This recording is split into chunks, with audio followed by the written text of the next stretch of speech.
ராம் ராம். படித்ததில் பிடித்தது. சிந்திக்காமல் பேசத் தொடங்குவது குறிப்பார்க்காமல் அம்பை எய்வதை போன்றது. மனிதன் வாழ வேண்டும் என்று அளவுக்கு மீறி ஆசைப்படுவதால் தான் அது நிறைவேறாத போது சாகவும் துணிகிறான். சாக விரும்பும் உயிர் மனிதன் மட்டுமே. எரிகிறதை பிடுங்கினால் கொதிப்பது அடங்கிவிடும். எதிரிகள் இல்லாத மனிதன் எவருமே இல்லை. எடுப்பது பிச்சை, ஏறுவது பல்லக்கு. எல்லோரும் பல்லக்கு ஏறினால் பல்லக்கை யார் தூக்குவது?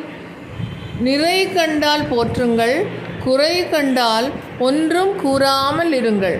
எளியவன் பெண்டாட்டி எல்லோருக்கும் மைத்துணி. எளியவன் பெண்டாட்டி எல்லோருக்கும் மைத்துணி. எண்ணிச் செய்கிறவன் கெட்டி, எண்ணாமல் செய்கிறவன்